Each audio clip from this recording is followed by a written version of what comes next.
fuego interior.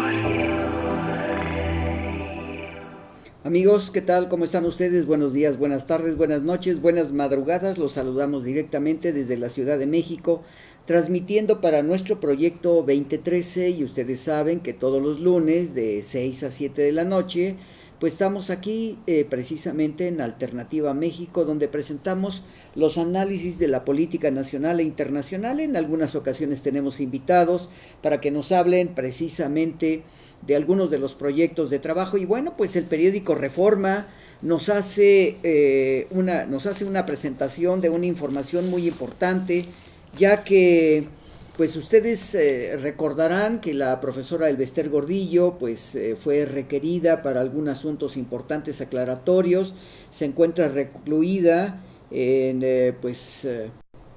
en estos centros correctivos de corrección, de manejo de dinero. Y bueno, pues tenemos que la profesora Elbester Gordillo, quien hasta hace unos meses fuera secretaria del Sindicato Nacional del Magisterio, pues en realidad dice el periódico Reforma, destapa miembro del sindicato red de desajustes económicos. Dice de otra manera, pero yo lo compongo, y dice: daba el CENTE a Elbester Gordillo 15 millones de pesos cada mes, autorizaba los pagos Juan Díaz de la Torre, el actual dirigente de los maestros.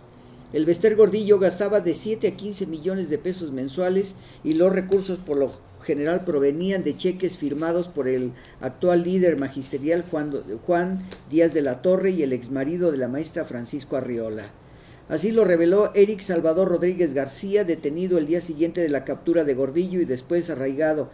Él era la mano derecha de Héctor Hernández Esquivel, extesorero del Sindicato Nacional de Trabajadores de la Educación y exsecretario particular de la exlideresa. Antes de la caída de Gordillo, Díaz fungía como secretario general del sindicato y Arreola era el cerebro financiero del gremio, por lo que tenían el poder de firma para la expedición de los cheques. Bueno, este es algo que hasta este momento la Procuraduría General de la República no ha hecho las aclaraciones pertinentes. Solamente se le acusa de haber manejado 2.400 millones de pesos.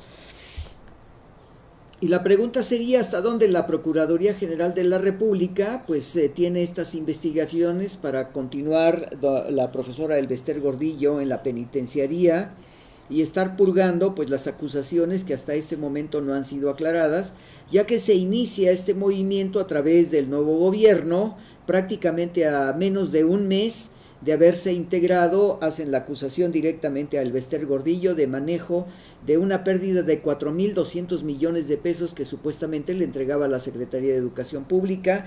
Y ahora pues el periódico Reforma hace mención que el Sindicato Nacional de Trabajadores de la Educación le entregaba 15 millones de pesos cada mes. Bueno, pero ¿cómo le haría para entregárselo si esto era el manejo de los bancos? Y nosotros sabemos que se le acusa por 2 millones raros que se manejaron ahí en uno de los bancos. Dice: Elbester Gordillo buscó halagar a varios funcionarios de la pasada administración, incluido el expresidente Felipe Calderón, regalando de joyería y artesanía. Bueno, no creo que una artesanía tuviera el costo de 15 millones de pesos. En la lista aparecen el secretario de Gobernación José Francisco Blake Mora, la exsecretaria de Relaciones Exteriores Patricia Espinosa, los exsecretarios de Educación como Alonso Lujambio y del Trabajo Javier Lozano. Todos funcionarios entregaron a la secretaria de la Función Pública los obsequios por estar impedidos legalmente para quedarse con ellos. El expresidente Calderón, por ejemplo, le obsequió una pulsera de plata de 7 aros del taller de los Ballesteros, cuyo costo no fue especificado y también fue entregado a la Secretaría de la Función Pública. Bueno, pues esto es parte de las acusaciones que se le siguen haciendo a la profesora Elbester Gordillo.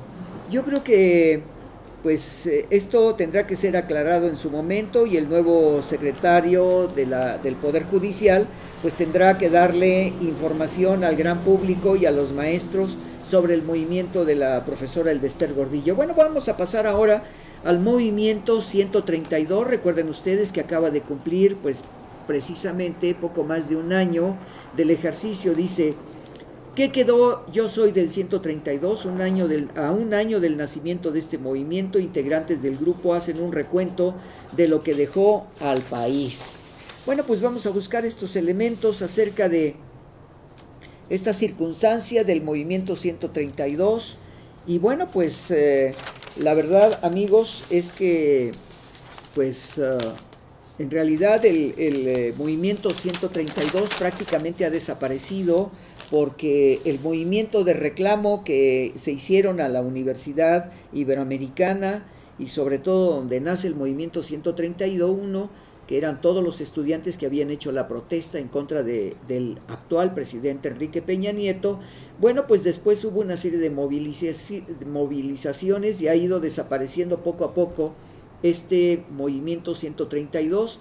Lo último que sabemos es que precisamente hace aproximadamente un mes hubo una serie de movilizaciones que vinieron del norte hacia la Ciudad de México, y pues al retorno de ellos, que vinieron a tratar algunos asuntos en algunos lugares, en algunas universidades, pues todos aquellos manifestantes del 131 y después el 132, pues prácticamente cuando regresaron a Monterrey en 6 camiones desaparecieron los choferes y desaparecieron los líderes, que aún todavía no se sabe nada. Y esto quiere decir que, bueno, pues han existido verdaderamente movimientos muy fuertes en base a los sistemas de represión que se han tenido con respecto pues a este movimiento del 131 y 132. Lo que nosotros sabemos, por ejemplo, que en el caso de la Universidad Iberoamericana, pues ha sufrido restricciones por parte de los directivos, por parte de los investigadores, después de que se hicieron los cuestionamientos muy fuertemente al movimiento 131 y posteriormente al 132, que se ha visto mezclado en algunos movimientos muy fuertes que se tienen acerca de estos apoyos que han dado tanto el movimiento 131 como el movimiento 132 a la diversidad de los estudiantes y las manifestaciones. Lo primero de ellos fue el día 1 de diciembre, en la toma de posesión de 2012 de Enrique Peña Nieto, y posteriormente pues han sido cuestionamientos como el 1 de diciembre, y luego el Día del Trabajo, que pues el 5 de mayo, donde hubo también agresiones hacia ellos. Bueno, pues es lo que podemos mencionar. ¿Qué ha sucedido con el movimiento 132? Bueno, pues nosotros hemos recibido aquí en el canal, pues en nuestros programas de tertulia nocturna, entrevistando precisamente al movimiento 15M, pues hemos recibido felicitaciones de muchos países pues a este movimiento 132. Y bueno, pues creo que ahí lo vamos a dejar. Ya buscaremos algunos otros elementos para darles información a ustedes acerca de lo que está sucediendo con este interesante movimiento. Bueno, pues pasamos ahora a algunos de los elementos que se han comentado en los periódicos, sobre todo en el mes de mayo, y recordemos, precisamente vamos a hablar del señor Marcelo Ebrard, que fue el gobernante de la Ciudad de México hasta hace aproximadamente menos de 5 meses, en donde, bueno, pues se le hacen acusaciones permanentemente porque él ha sido candidato y es candidato a la presidencia de la República para dentro de 5 años. Dice: vende Ebrard una calle, y lo escribe Alfredo Páez en el periódico Reforma el 11 de mayo de 2013, sábado.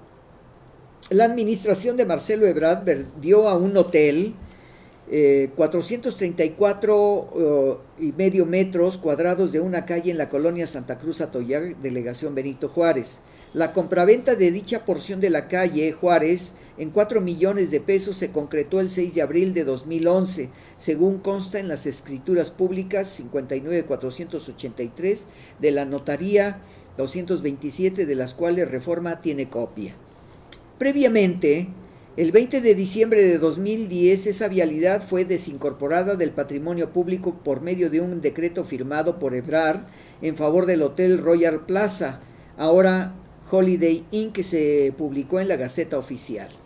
El valor catastral se determinó en 2.6 millones de pesos y la venta en 4 millones, de acuerdo con la evaluación que realizó la Dirección de Avalúos de la Dirección General de Patrimonio Inmobiliario del Distrito Federal.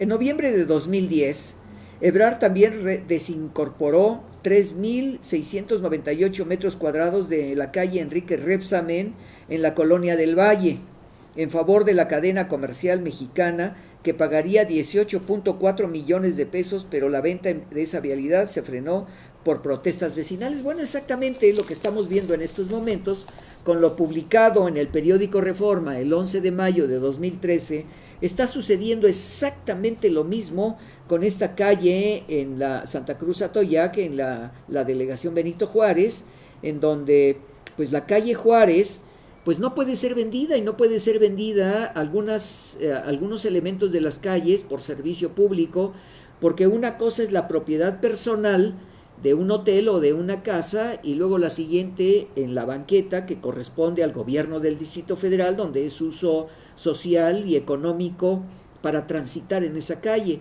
Pero ya la calle en sí es del gobierno federal, por lo tanto no se puede vender, y además hay una legislación en la que se dice que solamente aquellos que son representantes de la colonia o representantes de la comunidad pueden hacer un análisis para permitir o no permitir que se haga la venta de este patrimonio.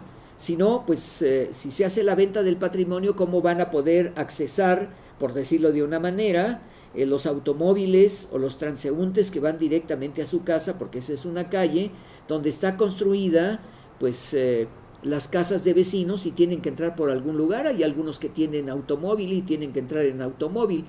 Por lo tanto, se hace un juicio de no reconocimiento. A mí me llama la atención lo que acabo de leer, pero se hace un juicio de no reconocimiento de la deuda o de la venta del producto por parte de quien lo haya hecho, porque puede haber una revocación ante las instancias correspondientes. En este caso sería la Asamblea del Distrito Federal, y así pues tendría que recurrirse no solamente a la Asamblea del Distrito Federal, sino a la Suprema Corte de Justicia de la Nación, y se convierten en delito aquellos que participaron en la venta de esta calle, porque tienen que pasar 10 años para que se entregue esa calle, hasta que exista una revocación o una protesta por parte de los vecinos del lugar. Entonces esto quiere decir que ya hay protestas, por lo tanto pues esperemos que el doctor Mancera vaya en estos días ahí a la delegación Benito Juárez, en la calle de Juárez precisamente, para revocar este elemento de venta. Y bueno, pues el hotel va a tener que irse a juicio, porque pagó y salió publicado en el Diario Oficial de la Nación. Bueno, pues vamos a pasar ahora a otra noticia, amigos. Vamos rápidamente para hacer comentarios, y algo que nos llama mucho la atención fue precisamente el hecho de que la semana pasada ustedes han tenido información, amigos, de la muerte del ex líder dictador Videla, y que sabemos que cumplía una condena por crímenes de lesa humanidad. Jorge Rafael Videla, quien fuera dictador, protagonista de los años del terror de la dictadura militar en Argentina. Jorge Rafael Videla. Y ahora sabemos que él fallece a los 87 años de muerte natural. Estaba en prisión, solo en la prisión donde cumplía condena por crímenes de lesa humanidad. Bueno, sabemos todos los sistemas de represión que se dieron en Argentina a través de la presencia de este personaje Videla, y que pues en Argentina mucha gente está molesta, y los noticieros que hemos visto a nivel internacional pues nos dicen que fue el hecho del desprecio y el descrédito que hizo este personaje. Su muerte provocó una reacción prácticamente unánime entre los grupos de derechos humanos en Argentina, que saludaron su condena y su encarcelamiento, aunque no dejaron de recordar que se lleva a la tumba valiosa información que habría permitido avanzar en la identificación de las víctimas de la represión. Bueno, cuando estos personajes sabemos lo que han hecho, salieron reportajes de que llevaban algunos prisioneros, algunos políticos los llevaban en avión, y a una determinada distancia de la costa eran arrojados desde el avión a una altura verdaderamente impresionante de 10-15 kilómetros, y evidentemente pues caían al mar, pues ya prácticamente muertos, y bueno, pues muchos de ellos desaparecieron por devorados y ahogados en el mar, aunque ya prácticamente podemos decir que muchos de ellos llegaban muertos. Es bueno que haya terminado su vida preso y con una condena de la justicia que se le aplicó por parte de la democracia argentina, comentó ayer el vicepresidente del país, Amado Boudou. Para el titular de Abuelas de la Plaza de Mayo, Estela de Carlotto, su muerte es casi un alivio, porque deja la faz de la tierra a un hombre deshumanizado sin escrúpulos para idear un plan de exterminio. Y bueno, pues esto es parte de lo que sucedió con este personaje, Jorge Rafael Videla. Y bueno, pues vamos a hacer algunos otros comentarios de lo que aconteció con este hombre, y aquí lo vemos. Pues me voy a permitir presentar algunas de las secciones del periódico Crónica para que ustedes puedan apreciar pues la toma de la imagen de este personaje, y que además está publicado en el periódico Crónica, donde se dan pues algunos comentarios muy fuertes, sobre todo Mario Camarillo Cortés, que escribe sobre Rafael Videla, gracias, y lo publica también una agencia en Buenos Aires, y dice: murió en su celda el exrepresor argentino Jorge Rafael Videla, el hombre que fuera cerebro de la dictadura militar que gobernó entre 1973 y 1986 y falleció a los 87 años de causas naturales.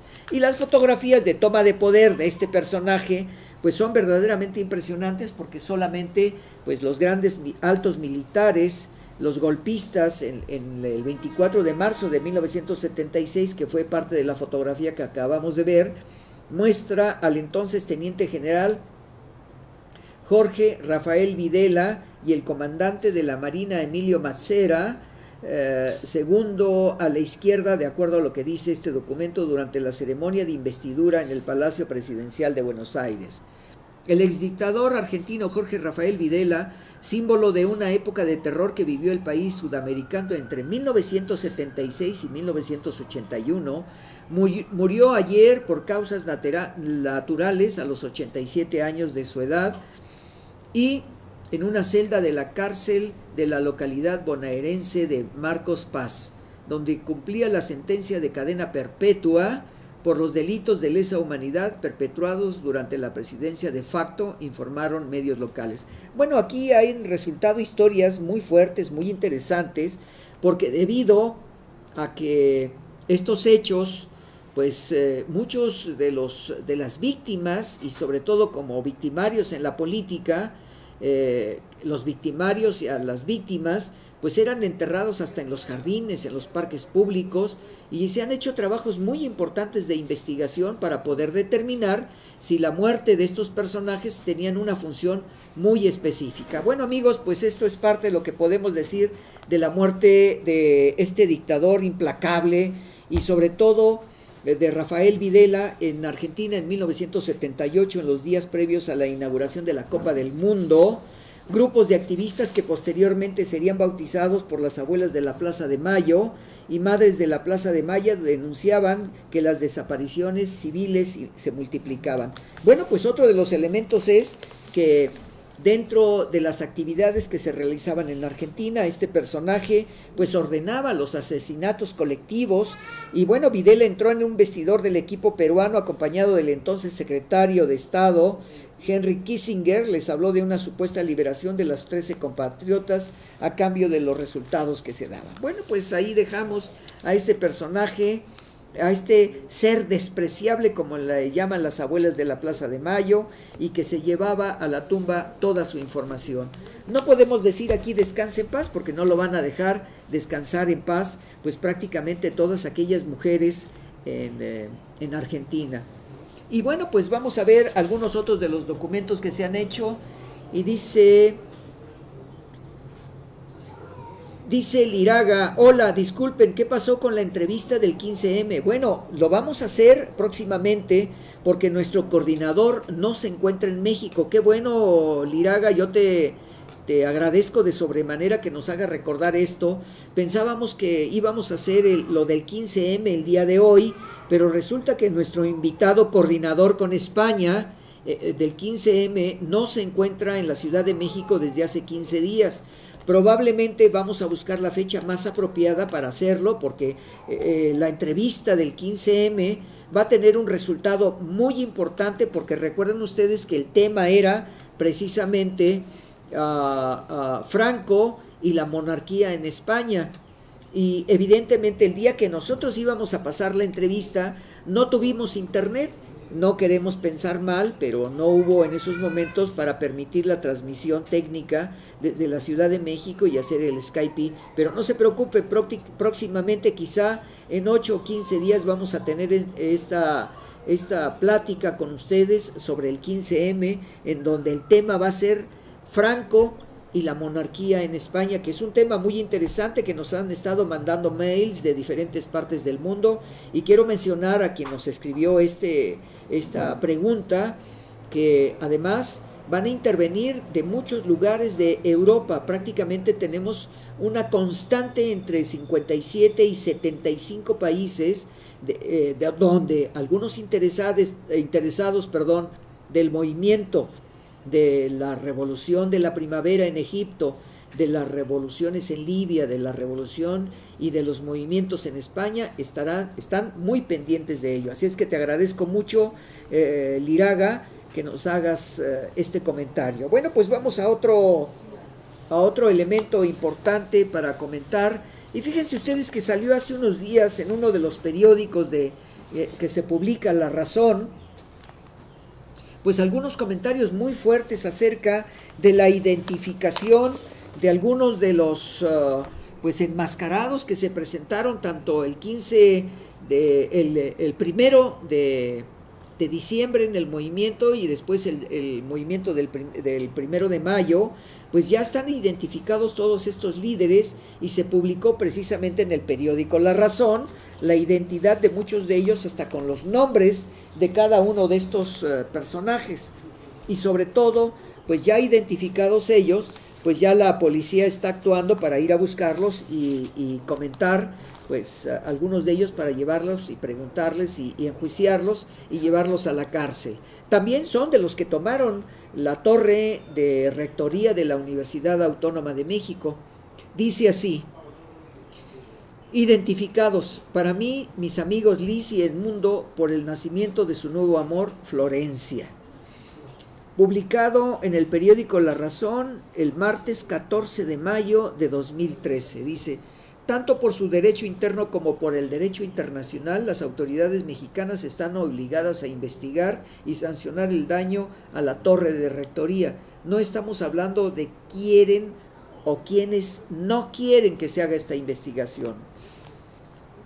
De acuerdo con una investigación de Elizabeth Cuevas, La Razón, el 1405 de 2013, varios de los responsables de la toma de rectoría de la Universidad Nacional Autónoma y de la Universidad Autónoma Metropolitana y de la Universidad Autónoma de la Ciudad de México, así como de las agresiones a la policía del 1 de mayo y las protestas del 1 de diciembre, entre otras, han sido identificados. Menciono, esto lo escribe Angélica Ortiz Dorantes. La investigación de la periodista estuvo basada en la comparación de diversas fotografías con imágenes y mensajes públicos en las redes sociales. De esta manera se ha podido conocer que Carlos Hernández, Carlos Esteban Jiménez Martínez, Román Borrego, Javier Shasha, Jesse y Alejandro Montaño Sánchez, Luna Flores y Uriel Sandoval participaron en la comisión de diversos delitos. Entre estos delitos destacan el daño a un monumento artístico de la nación que forma parte del Patrimonio Mundial de la Humanidad. En efecto, en julio de 2005, el conjunto arquitectónico conocido como Ciudad Universitaria fue declarado Monumento Artístico de la Nación al considerar que logra consolidar una interpretación nacionalista propia. Es un modelo urbanístico funcional. Esto permite que una profunda integración plástica evoca soluciones del pasado prehispánico por su tratamiento de grandes plazas y constituye el ejemplo más representativo de la arquitectura mexicana. Bueno, pues este fue uno de los elementos, porque precisamente el periódico La Razón sacó un documento donde se veían fogatas que pegaban directamente donde estaban estos materiales hechos por los pintores mexicanos y los escultores mexicanos que realizaron algunos de los trabajos. Bueno, pues vamos a pasar a otro tema, amigos, ya que vamos muy rápidamente en esta información, y vamos a ver cómo se publica también, y seguimos en el problema del sistema educativo nacional. Dice que en una comparación, en una prueba que se hizo, voy a presentarles a ustedes pues el formato del periódico La Razón del miércoles 15 de mayo, precisamente para festejar pues los trabajos de los educadores en nuestro país. Y aquí tenemos, le voy a pedir a nuestra técnico que nos haga un acercamiento hacia el documento del periódico La Razón, porque ahí hay dos pruebas, y estamos en este zoom in para que ustedes vean, y se está señalando tanto en el aspecto de la derecha la prueba que se hace en la provincia y que se hizo en Oaxaca, y la del Distrito Federal, y estamos viendo la clasificación de los errores que tiene tanto la de la provincia como los errores que tiene la del Distrito Federal. Gracias por este elemento, y vamos a comentar lo siguiente. Pues bueno, pues dice, en la sección 22 tiene 47 errores, y esto está hecho en Oaxaca. Y la siguiente página, en donde la escuela del Distrito Federal solamente tiene pues 9 errores. Y aquí es donde entran pues estas suspicacias de los errores que tienen los exámenes. Y pues para nosotros, al estar viendo la actividad en una escuela secundaria, pues nos están diciendo que los alumnos de Oaxaca tienen 47 errores y los del Distrito Federal solo tienen 9. Una evaluación aplicada a un niño de secundaria, el Sindicato Nacional de Trabajadores de Educación y otro del cuarto de primaria en la capital están evidenciando los rezagos de la entidad. Dice, en Oaxaca, donde la sección 22 de la Coordinadora Nacional de Trabajadores de la Educación deja sin clases a sus alumnos hasta por 100 días al año, la mitad de los 200 que el calendario escolar. Esto representa tal grado de rezago que toman citados dictados de un simple texto de poco más de 100 palabras, cometen 47 errores. Bueno, pues los errores son por cuestiones de falta de acento, cambios de S por Z, Z por S, por C, y bueno, pues algunos de los elementos V o B labial, o B labiodental como se le llama, y algunos de ellos cambian estas expresiones. Y nos está diciendo, pues oxígeno, le falta el acento, lo escribe junto, carbónico, le falta el acento, y bueno, pues precisamente esto está evidenciando en donde pues las equivocaciones nos dan un número mayor en una escuela secundaria en la zona de Oaxaca que una escuela del cuarto año de primaria, donde hay menores errores. Evidentemente, pues es la metodología en el proceso de la enseñanza del español, y esto tendrá que determinar algunas carencias y sobre todo la falta de calidad en la educación que tienen algunos de ellos. Dice lo siguiente: aceptan profesores del CENTE un incremento salarial de 3.9, forman bloque de apoyo a la reforma educativa 250 organizaciones. El promedio de escolaridad de la población de 15 años que registra la entidad es de 6.9 años. Asimismo, 6 de cada 100 maestros de primaria y 2 de cada 100 de secundaria han acreditado los exámenes nacionales en el 2008 a 2010. Bueno, esta es una de las tantas discusiones que se tienen en estos momentos, pues para hacer campañas en contra del sistema educativo nacional en la aplicación de la llamada reforma educativa. Y ahora escuchamos las protestas que se tienen en todos los niveles, porque hay un solo elemento. Los educadores están teniendo problemas muy fuertes, sobre todo en Michoacán, en Oaxaca y en Guerrero. Vamos a ver, dice Asamblea de Logroño 15M, un abrazo desde el 15M, Asamblea Logroño. Estamos siguiendo en antena, nos vemos dentro de un poco y hablaremos de la monarquía. Bueno, pues precisamente yo les agradezco, fíjense nada más desde Logroño, y les agradezco a nuestros amigos que nos están viendo en estos momentos en España y que Hemos tenido problemas técnicos, por eso Ignacio no se encuentra en la Ciudad de México. Es probable que en estos momentos esté entrando a la Ciudad de México y ayer lo fui a buscar para ver si ya había regresado, para que nos pusiéramos en contacto con ustedes en Logroño.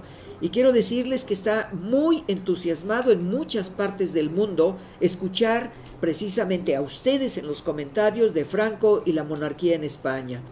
Y les agradezco mucho a la Asamblea de Logroño del 15M porque están muy interesados en Egipto, en Francia, en Italia, Alemania, en Sudamérica, los comentarios que ustedes van a hacer. Y sobre todo, pues quiero mencionar una felicitación porque acaba de cumplir 2 años el movimiento del 15M. Y bueno, pues aquí está, saben ustedes que estamos pues para servirles y esperamos tener mayor comunicación. Yo creo que Ignacio se comunicará con ustedes probablemente hoy en la noche o mañana o pasado mañana para el programa. A lo mejor lo tenemos dentro de 8 días para poder platicar con ustedes, pero les vamos a avisar. Y muchas gracias por este mensaje. Y bueno, pues vamos a continuar con esta importante pues resumen de actividades que tenemos y quiero mencionar, hablando de la Asamblea de Logroño, y sobre todo que pues acaba de conmemorar precisamente pues el Día Internacional del Internet. Gracias a ello hemos tenido pues Skype, Argentina, México, Brasil, Canadá, Italia, Alemania, Corea, China, Japón y ahora con España en Logroño, que acabamos de recibir el mensaje del 15M. Y bueno, pues dice Mexicanos en la Red. Según la Asociación Mexicana de Internet en México, se registraron, fíjense nada más, 45.100.000 internautas al cierre de 2012. En el país, 7 de cada 10 usuarios de Internet están conectados a la red a través de móviles, como se le llama en algunos de los casos en algunos lugares. Dice así: usuarios de Internet 2001 a 2012, millones, nota 2003, no disponible. Dispositivo más usado para Internet, un porcentaje aproximadamente con PC, laptop y smartphone, donde es impresionante la cantidad de millones de seres humanos que se están comunicando. Yo considero que en estos momentos pues ya debe haber a nivel de las redes un promedio de 4,000 personas que se están comunicando a través de las redes sociales, a través del Internet. Argentina tiene de 34 a 47 millones en estos momentos de 2010 a 2012. Chile de 35 millones a 46 millones. Brasil de 37 millones a 45. Costa Rica 33 a 45. México de 25 a 32 y Colombia de 23 a 29. Y bueno, pues sería muy interesante que lo que hemos estado viendo, por ejemplo, dice así, ahora voy a hablar de España ya que nos hablaron de Logroño, y dice, la Organización de Cooperación de Desarrollo, que está haciendo movimientos muy fuertes a nivel internacional, dice: el desempleo en los países de la OCDE bajó marginalmente en marzo a 8%, tasa de desempleo en marzo, y dice, bueno, pues en primer lugar está España, baja a 26.7, Portugal 17.5, hasta Corea 3.2, que está bajando en su tanto por ciento. Bueno, pues es impresionante lo que sucede a través del mundo en las redes sociales, como nos acaban de hablar de Logroño. Y bueno, pues esperamos tener mayor contacto y sobre todo estos intercambios a través de Skype que tenemos con respecto a otros países. Y vamos a hablar un poco de la Ciudad de México con respecto a lo que está sucediendo, en donde pues sabemos que la población en el Distrito Federal se está distribuyendo a través de todas las delegaciones y llegamos a un lugar que se llama Santa Fe, en el área oeste de la Ciudad de México, donde pues ha tomado el gobierno del Distrito Federal la dirección de este lugar porque se volvió un emporio, sobre todo desde el punto de vista en la construcción de edificios para administración, y ahí se encuentran concentradas alrededor de unas 6 universidades, porque se fueron a este lugar, porque emprendieron un desarrollo muy importante en Santa Fe, y ahí tenemos la nueva Universidad Iberoamericana en este lugar y otras instituciones educativas que nos están dando pues una importancia de trascendencia en áreas verdes de un 28%, oficinas y servicios de vivienda un 33%, y sobre todo una extensión de 931 hectáreas, como lo hemos visto en las construcciones de otros lugares. Y esto está determinando pues un crecimiento económico muy importante que se está teniendo en la zona oeste de la Ciudad de México. Bueno, pues vamos a hablar un poquito también de lo que está sucediendo en la Ciudad de México, con problemas muy serios de lo que está sucediendo en Petróleos Mexicanos, que además ya hubo una demanda de uno de los directivos, abogado, sobre todo en Petróleos Mexicanos. Presentó documento contra consorcio Comproca. Pemex amplía su demanda en Nueva York. Acusa a empresario de haber pagado soborno a funcionarios de la petrolera. Esto lo escribe Luis Carriles. Petróleos Mexicanos, Pemex, presentó el pasado 8 de mayo una ampliación de una demanda en Nueva York, en la que la nueva cuenta acusa al empresario Jaime Camil de haber sobornado a funcionarios de Pemex a nombre de Comproca, consorcio formado por la empresa alemana Siemens y la coreana SK, en donde la construcción. Sin embargo, señala que estos recursos se otorgaron en 2004, pero los actos de corrupción habían ocurrido en 2000-2002. Bueno, pues en todas partes del mundo tenemos problemas muy serios de las corrupciones. Y bueno, amigos, pues ha terminado prácticamente nuestro programa de Alternativa México, y espero pues a nuestros amigos de Logroño que a lo mejor dentro de 8 días, de acuerdo a Ignacio, se comunique con ustedes para poder tener nuestro programa de Franco, el dictador Franco y la monarquía en España. Creo que va a ser un tema muy interesante, puesto que nos han llamado ya de varios países esperando este proceso de comunicación. Saludamos a todos en Logroño, saludamos al 15M, lo felicitamos. Y estaba yo leyendo un artículo muy importante donde el presidente Rajoy estaba mencionando que precisamente si quieren en un momento determinado el 15M tener una oportunidad de presentar sus proyectos, pues que se inscriban para ser diputados, pues algunos de los líderes que ustedes tienen allá. Y esto me pareció muy interesante, pues desgraciadamente ya no pude leerlo porque traigo ese documento, donde lo voy a dejar para la siguiente sesión, cuando estemos ahí, a hablar precisamente del presidente Rajoy, que hace mención de la participación de... Aquí está, dice, lo voy a leer porque me parece muy importante, estamos en los últimos segundos. Dice, esto fue publicado el miércoles 15 de mayo. Rajoy reta al 15M. El Partido Popular Mariano Rajoy retó al Movimiento Ciudadano 15M, que hoy cumple 2 años, a configurarse como partido político y presentarse a las elecciones en España para defender sus propuestas.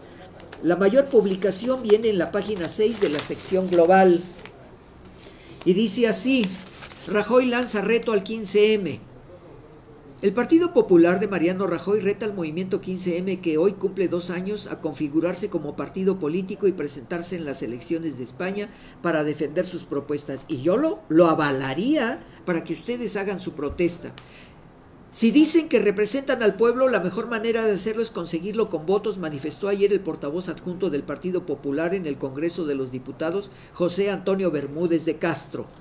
El sistema no está en crisis, aseguró. Hay grupos que utilizan la comprensible desazón para deslegitimizar el sistema, pero la democracia representativa en el sistema en el que se cree la mayor parte de la sociedad. Y podría seguir leyendo más sobre este desafío. Bueno, pues tómenlo ustedes en cuenta de lo que dice el presidente Rajoy, y esto fue publicado en el periódico Excelsior el miércoles 15 de mayo de 2013 en la página 6 de la sección global del periódico Excelsior. Bueno, pues amigos, nos despedimos. Les damos las gracias a nuestro técnico por su participación y habernos permitido colocar algunas imágenes de lo que hemos estado comentando. No se les olvide, el próximo miércoles de 5 a 9 de la noche a través de Conciencia Planetaria Internacional, en las entrevistas que hacemos a diversos países con nuestro director general Gerardo Said, que en estos momentos pues está ya transmitiendo a través de Conciencia Planetaria Internacional. Y nos vemos también el viernes de las 7 a las 8 de la noche en Tertulia Nocturna, donde hacemos también comentarios a la noticia con algunos invitados. Y bueno, pues la próxima semana nos veremos aquí en estas entrevistas y los comentarios en Alternativa México. Solamente les dice a ustedes Carlos Jiménez Hidalgo, buenos días, buenas tardes, buenas noches, buenas madrugadas, y nos vemos el próximo miércoles y nos oímos también el próximo viernes. Gracias a ustedes, saludos al 15M de Logroño.